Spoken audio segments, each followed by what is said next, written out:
Bonjour Sophie, j'ai le plaisir de te faire mon feedback sur ta séance de coaching avec Florence dans le cadre de la validation de ta formation avec EDEC.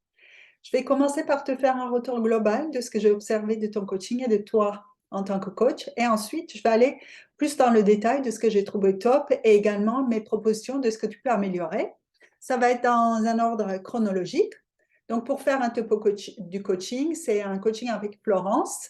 Je ne sais pas si elle est élève d'EDEC, je ne pense pas. Ton coaching dure à peu près 1 heure, un peu plus d'1 heure. L'objectif avait l'air d'être trouver une maison en Bretagne rapidement. Je t'en parlerai dans les détails plus loin. Au niveau de ton énergie, je l'ai trouvé très dynamique pour la grande majorité de la séance.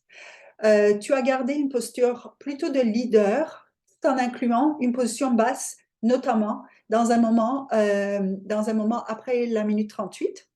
Tu as utilisé comme outil principal le questionnement. Je t'en parlerai plus loin. Tu as utilisé une partie du protocole de changement de croyance et également une partie de l'outil pilule rouge plus pilule bleue.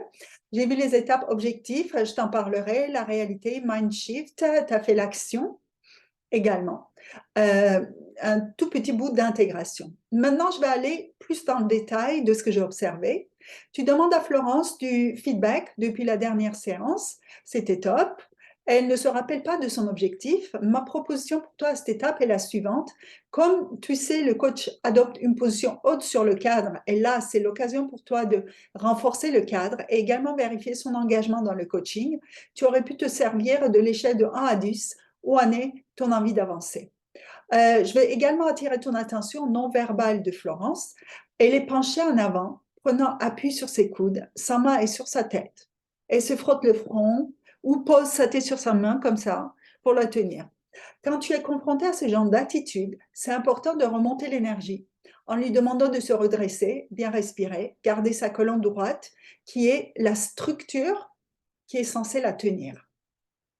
Donc, tout de suite en début de coaching, Florence évoque la confiance en soi, etc. Des notions qui transparaissent dans son attitude. À la minute 4:22, tu lui demandes si elle se souvient de son objectif global et elle, ah, j'ai pas noté en plus. Si mes souvenirs sont bons, elle dit quelques phrases et termine par disant, c'est pas ça? Encore une fois, on peut noter le manque de confiance en ses propres paroles et souvenirs. Tu réponds, je ne sais pas. Ce qui aurait aidé Florence à ce moment, je ne sais pas ce que c'était l'objectif la dernière fois, était quelques mots de valorisation de ce qu'elle se souvient déjà. D'après ce que je vois, dès les 5 premières minutes de ce coaching, le jeu réel est avant tout, c'est de remonter le niveau de confiance de Florence en elle-même. Notre objectif en tant que coach est de guider notre coaché vers ses ressources pour qu'il puisse trouver ses propres solutions. Donc, la confiance qu'a notre coaché dans le fait qu'il a ses ressources est la première condition pour que la réussite de notre mission soit assurée. À la minute 5:40, tu checkes le niveau d'énergie de Florence dans l'atteinte de son objectif. C'est top. Et en même temps, comme l'objectif n'a pas été clairement énoncé, donc la question ne peut pas atteindre son plein potentiel. J'imagine que tu avais noté son objectif et ça aurait été utile de lui dire précisément ce qu'elle avait décidé lors de sa séance dernière. À la minute 6:40, tu poses la question sur quoi tu souhaites avancer dans cette séance-là. C'est parfait comme question et j'ai trouvé dommage que l'objectif ultime n'a pas été clairement identifié, ce qui aurait permis de décider quel objectif de séance aurait permis d'avancer le plus efficacement vers lui. La réponse de Florence, c'est je ne sais pas. Elle a utilisé ça plusieurs fois pendant le coaching. Elle dit, ce coaching-là, je me laisse porter, avec sa tête qui se repose encore sur sa main. On n'a pas défini vraiment les choses, c'est difficile. Je me dis, et là, tu la coupes. J'aurais bien voulu que tu la laisses aller jusqu'au bout de sa réflexion pour savoir ce qui était essentiel à ce stade pour elle. Pour la responsabilité, tu l'as fait imaginer qu'elle avait payé 10 000 € ce coaching. Et en effet, ça fait une différence pour Florence pendant quelques secondes. Tu lui dis, je vais t'accompagner à avancer, mais ce n'est pas moi qui vais t'amener les sujets. Je suis totalement en accord avec ta phrase. Et en même temps, gardons en tête que le rôle du coach est justement de bien définir l'objectif ultime et chaque objectif de séance. En début de coaching, nous sommes dans les parties objectifs et réalité, et l'énergie la plus appropriée est plutôt yin, ce qui aide notre coaché à se sentir soutenu et en confiance. Je t'invite à revisionner la vidéo et décider si ton énergie était plutôt yin ou yang dans cette étape-là. Tu étais face à une personne qui est plein de doutes sur ses propres capacités, même si elle n'arrête pas de dire « je suis certaine que telle chose va se faire, etc., etc. » Par contre, elle est vraiment en plein doute sur ses capacités à elle. Et tu as la volonté qu'elle prenne la responsabilité du coaching. C'est top comme objectif. Et en même temps, pour y arriver, la voie la plus efficace est de l'aider à remonter en confiance pour pas galérer à la pousser tout au long de la séance, et c'est ce qui s'est passé. Tu l'as tiré plutôt. À la minute 16, tu la reconnectes au moment où elle se sent bien. Vers les minutes 30, tu rappelles à Florence qu'il vous reste 20 minutes et ce qu'il voudrait avoir à la fin de la séance. Top de faire un retour vers un objectif de séance. Vers les minutes 34, il y a une croyance limitante qui ressort clairement. À part la problématique de confiance en soi, cette croyance limitante, c'est la peur de « je ne vais pas y arriver ». Et tu utilises des parties du protocole de changement de croyance en demandant les avantages que cette peur lui apporte. Ton énergie est toujours celle du challenge et celle de la Florence de résistance. Donc, on a l'impression de tourner un peu en rond. Je t'invite à revoir cette partie et de te demander quel outil, posture ou questionnement t'aurait aidé à cette étape à sortir de ce cercle. À la minute 37, Florence dit « il faut que j'en sorte de ça ». C'était une belle occasion pour toi d'aller vers le protocole de changement de croyance et l'appliquer pas à pas pour justement la libérer de sa croyance limitante, qui était « je ne vais pas y arriver ». Tu es resté sur les questions qui allaient dans le sens de « comment ça se fait que tu n'as pas fait ce que tu avais dit que tu allais faire ?» C'est une question valable dans l'absolu. Et en même temps, à ce stade du coaching, comme Florence se sentait bloquée dans sa croyance de « j'y arriverai de toute façon pas », elle n'a pas eu l'effet désiré, c'est-à-dire de débloquer la situation. J'ai trouvé top à la minute 38, Florence lâche, tu veux la vraie raison? Ça m'emmerde, ça m'enquiquine. Top, c'était un moment top qui pourrait permettre une transformation.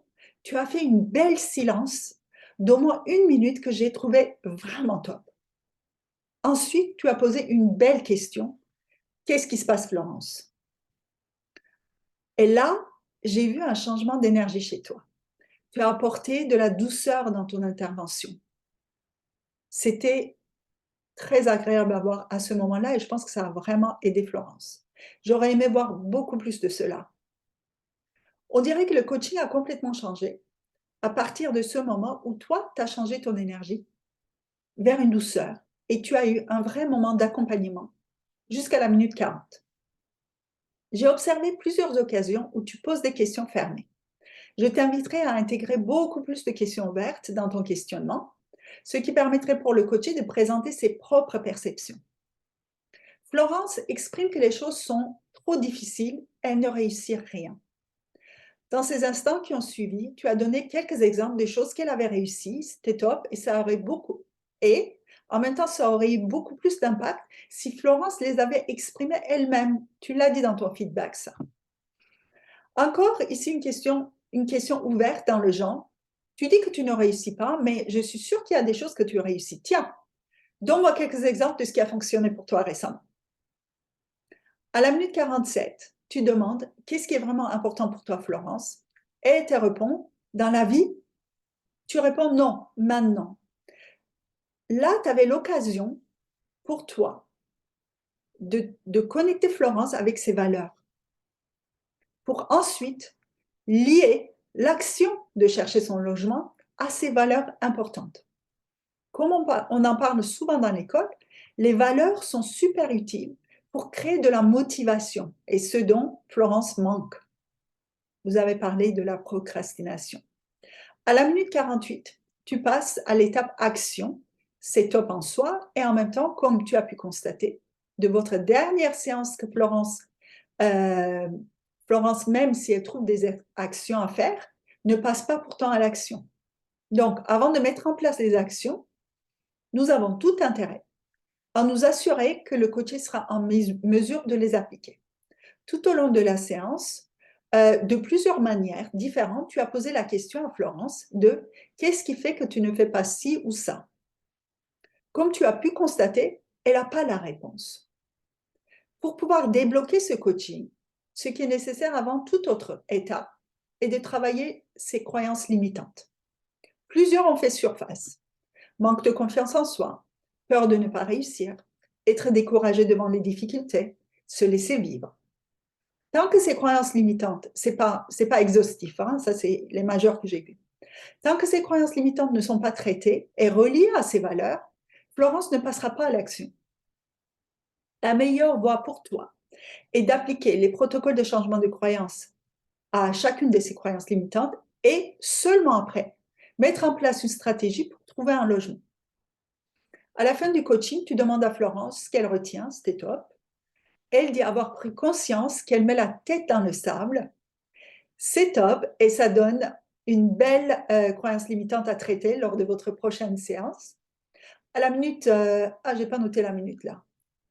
Juste après, Florence a une vraie prise de conscience de je me cache derrière les choses. Une belle réalisation que tu vas pouvoir l'aider à dépasser. C'était top que tu la relis à son soi futur, qui a réussi à dépasser ses difficultés. Pour encore plus d'impact, je te propose de lui faire intégrer cette femme qu'elle serait devenue, le ressentir dans son corps, plus que le niveau mental où ça se joue.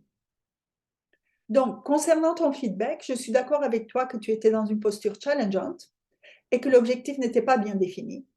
Comme je te l'ai précisé, cette posture fonctionne encore mieux une fois que le coaché est remonté en énergie et du coup a accès à ses ressources internes. Comme axe d'amélioration principal, ce que je te proposerais est d'être attentive à ta propre énergie, calibrer quelle énergie serait la plus appropriée dans chaque étape de la séance.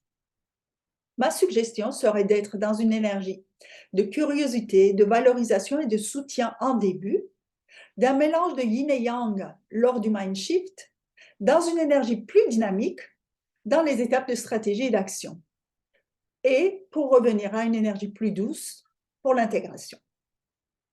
En deuxième axe, je te propose de bien creuser l'objectif de la séance. Ici, l'objectif est resté vague, trouver un logement, simplement. Pour finir, je te propose d'éviter de passer vers l'étape action avant d'avoir éliminé les croyances limitantes majeures. Autrement, ton travail risque de servir très peu. Tu vas pouvoir les repérer grâce aux croyances limitantes, tu vas pouvoir les repérer grâce à l'objectif bien défini. Au vu de ces observations, j'aurais besoin de voir une nouvelle vidéo qui prend en compte les remarques que j'ai partagées avec toi. D'ici là, je te souhaite une magnifique continuation, Sophie.